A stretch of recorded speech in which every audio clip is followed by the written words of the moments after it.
Hey everybody, welcome to Unity, Maine. We're on location for the 2016 Create and Conserve project with the Bobcat Company. That's right, you can already hear the Bobcat equipment running in the background. We're also going to touch on a really unique backstory of a third-generation couple experiencing the struggles of trying to keep the property within the family. That and a lot of conservation coming your way this week on Beyond the Hunt.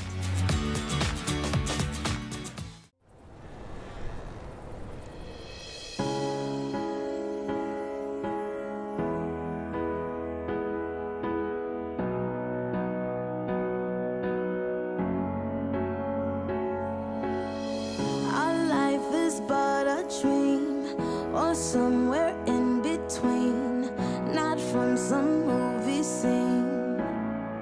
For all we know, this could be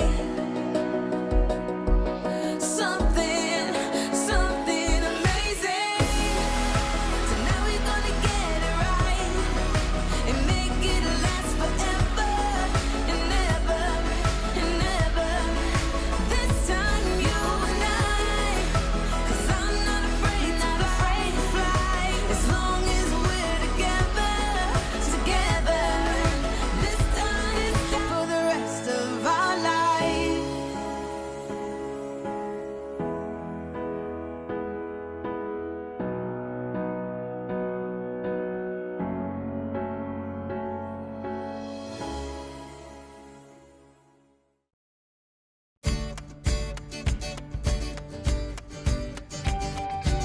We're just getting the first trucks of Create and Conserve 2016 unloaded. Each year, the Create and Conserve project brings in thousands of entries from landowners, but through the selection process, it's narrowed down to 5 top finalists. In those top 5 finalists, really what we're looking for is a great story based on the property and the property owners, their wish list, and really how we would really thrive in that particular environment, what the job list might be, and how we can accomplish a goal of making the property better, all in the name of conservation. That's, at the end of the day, that's really what we're looking for.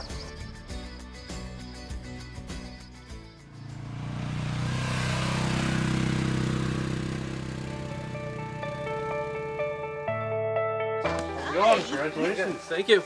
Glenn and Judy Stevens are just super down-to-earth people.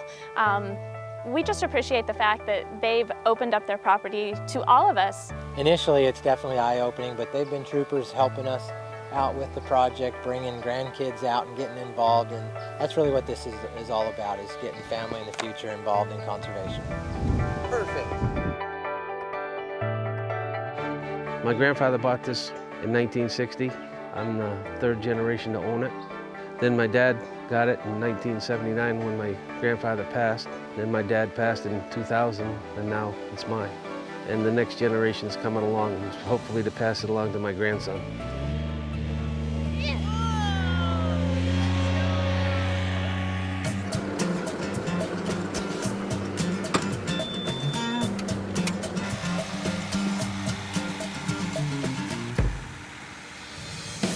Well, on day one of the things on the priority list was to make sure that we hooked up with Glenn, toured the property again to make sure there wasn't any changes from our visit earlier in the top 5 finalist tours. So walk us through. So from the deck, you're going to have your kind of a fire pit. Going to sit out here and shoot the breeze and have a little campfire. And Chris, you're saying we can actually level all this up? Yeah, we're going to level this off.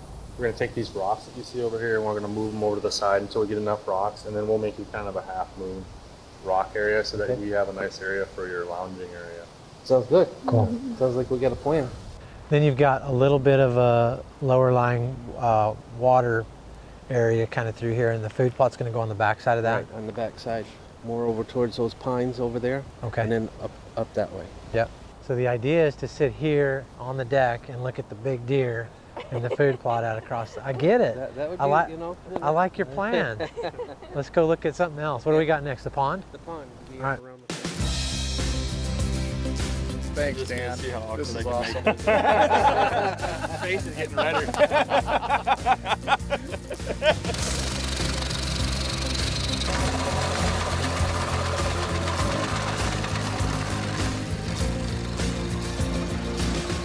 The pond project, right? Yes, this is to be the pond project. So we've got the guys already going down below on the food plot. You Yes. can hear them grinding away. Tell me a little bit more about the pond right here now. We're gonna dig this area out, make it roughly 10 to 12 feet deep, back to that dead dying spruce back there, Okay. across to the maple, and along these bushes on each side. Right. It'll be, attract the ducks and Sure. So basically we're going to go from the edge of the brush here and build out to kind of this flat spot out in Right. here. Okay. Pretty straightforward here, it looks like. Yeah. Excellent. we had stayed with my granddad and my grandmother during the summers when we lived in Connecticut. I'd come up here because stuff to do. My grandmother always would make us go to church. My granddad said, one day he goes, "What are you doing?" I says, "I'm getting ready for church." He goes, "You don't want to go to church." I says, "You're right, but Graham's gonna kill me." He goes, "Well, jump in the truck, we're going to the woods."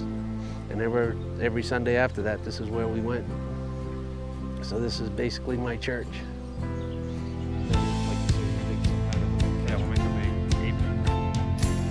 And so when you come out here and you see something that they've had for over 50 years, and you can come in and make such a big drastic change to it so fast, and watching them help by getting in the equipment and running the equipment after we've left at night and stuff, it really makes me feel good to know that when we leave this project that they're going to sustain it for years to come.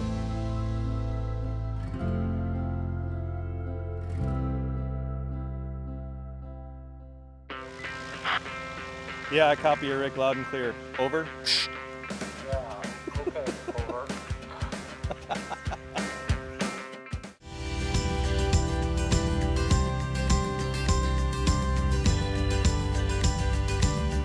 So over here on the drive into the property, we got a little mud hole area with drainage between two different swamps and a little stream kind of going through. So we're gonna put culverts in and try to divert that water to one area instead of just washing out the whole thing. We're gonna use some fill off to the side here. We found some nice gravel. We'll drop that in on top and try to get it all done by lunch so we can eat.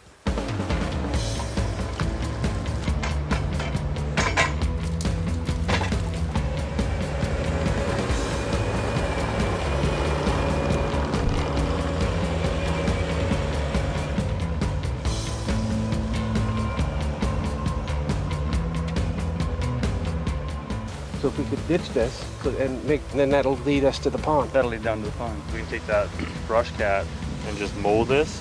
Just to see what we got. Just see what we have for terrain. Channel on each side and we'll build this up and then we'll build you a ditch. Sounds like a plan. Sweet. Let's do it. I just was trying to make sure they didn't hit that big rock. He said, "Oh, it'll just move it out of the way." And he said, "Well, when he hits a rock, the blades just flip out away from the rock anyway." So it's pretty neat. Does a good job in a hurry.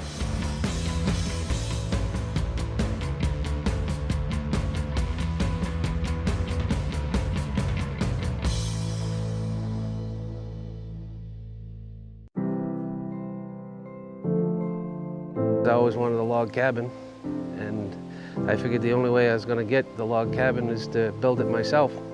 So I cut the logs from the land here, used hemlock mostly because I had plenty of it. It took me roughly 4 years to build the cabin from the start of cutting the logs to where it is now. It's mostly weekends and what vacation I could get during the summertime. I'd do it again without any problem. I wouldn't hesitate. It'd probably take me a little longer now because I'm a little older and had a few knee operations and things, but I'd do it again.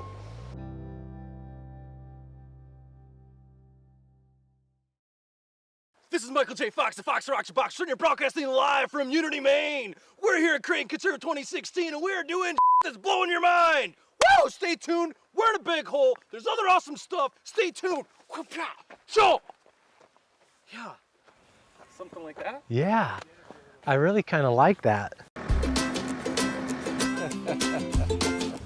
This is the guy that started it all right here. This is his baby. How do you go, yeah? I'm trying to be high energy, Rick.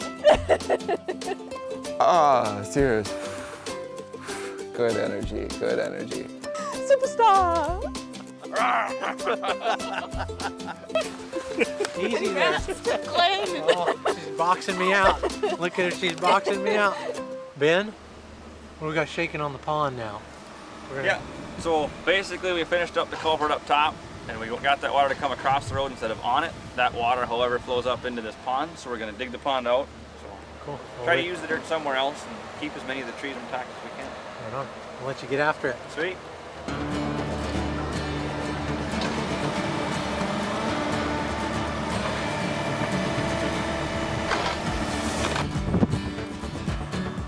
So then as I'm throwing dirt behind me, you can just keep pulling it out, so you'll just keep going right towards behind me here. Good.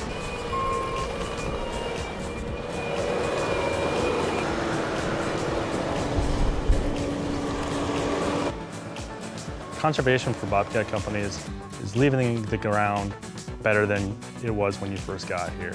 And that's what we're trying to do with this project, is showing off that we can take our machines, develop the land into a nice area for wildlife. The message of conservation, it's appropriate everywhere. I mean, it truly is. And so they're from the protected wetlands to water issues on this particular piece of property, the hardwoods, and some of the other restoration projects that we're doing here to ensure the wildlife and, you know, the future generations can still come and enjoy this piece of property. It's starting to come together. It's more exciting now to see this stuff working. Well, it is the end of day one, and just when we thought we were going to get rained out, we got a bunch of road work done, 2 culverts built, a pond is started, and the food plot, the tree stump grinding is starting to take its shape. So day one's wrapped. See you guys tomorrow.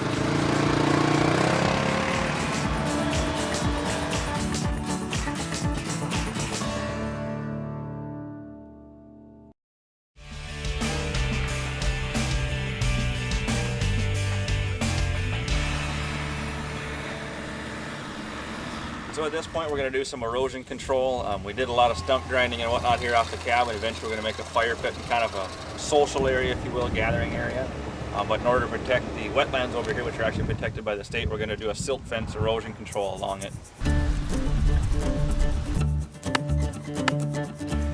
Well, Rob's got the soil conditioner on the front of the skid loader here, and we're preparing for our fire pit. Are the roots an issue? Not so much.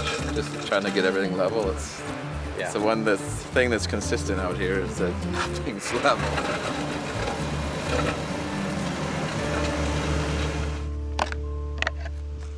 What are you making? That's a fire pit. Wow. So you can roast marshmallows. Wow.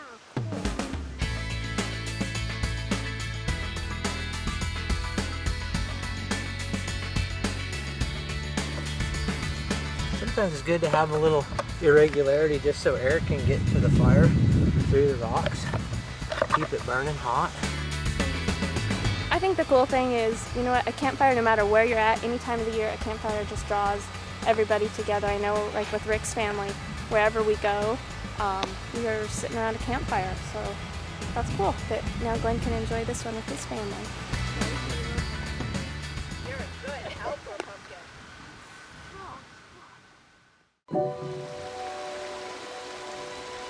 This is the area where Dad's ashes were spread over the falls, and so this is where we have our little traditional shot of cognac and give Dad a little shot, and we take a little shot. Every time we come out to camp, this is what we do. We come up here, thank his dad for keeping us safe and keeping us happy. Absolutely.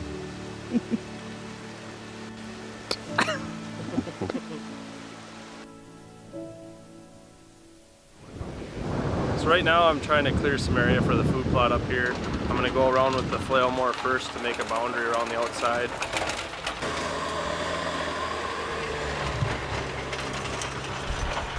This is a destination food source that we're building. It's a big food plot. It's the biggest one on the property. We're going to take and clean it all back up again, buck some of this slash up into a pile, and just try to turn the rest of it into a food source for the moose and the deer.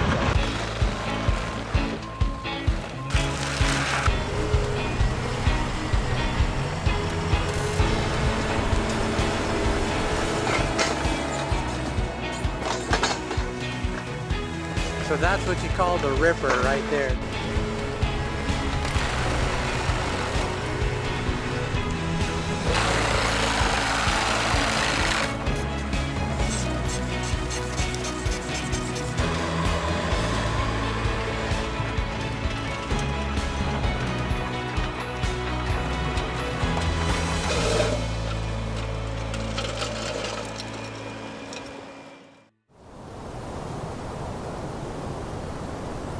Here we go. Feeling it.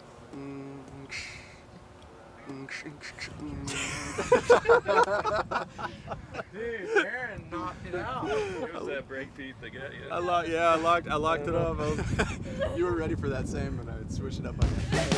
The vision is starting to take shape now. We're going to do a little bit more here to kind of prep this ground for our arrow seed food plots that we're going to build here.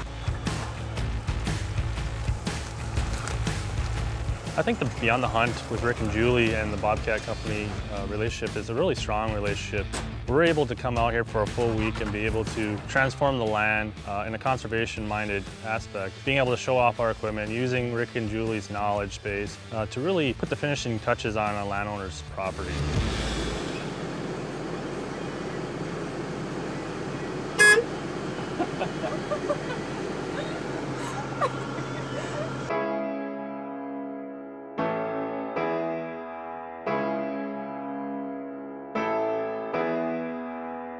Well, it's the end of day 3 and Mother Nature has cooperated. We got a lot done today. Today's been our most productive day.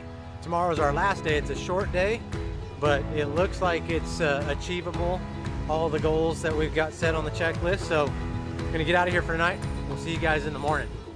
And through the process of building some of the roads, we've run into some of these really big rocks, and we're gonna bring them down here. Glenn wants to build a little bit of a retaining wall.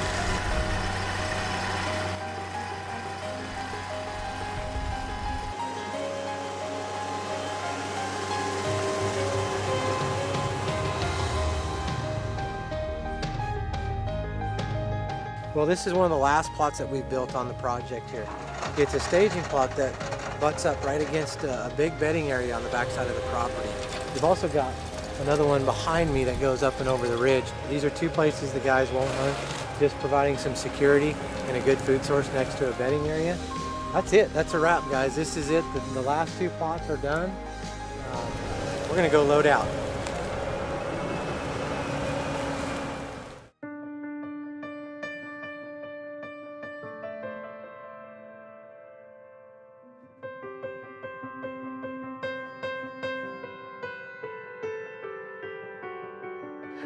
This is something that my granddad would have loved to see. We always talked about doing this, just never could make it happen between renting machines and getting the time and stuff. We just could never get it accomplished.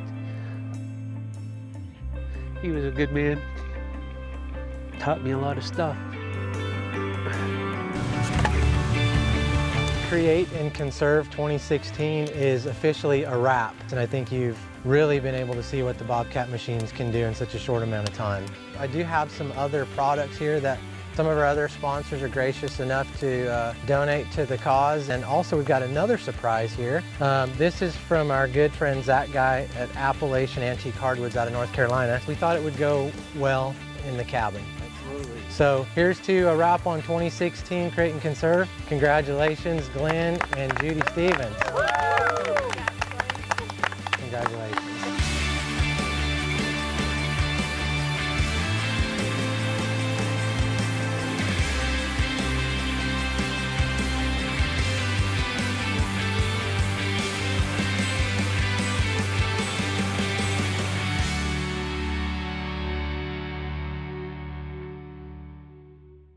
No one's ever gonna count me out. Desire burns deep inside. Bring it on and have no doubt you're playing with fire.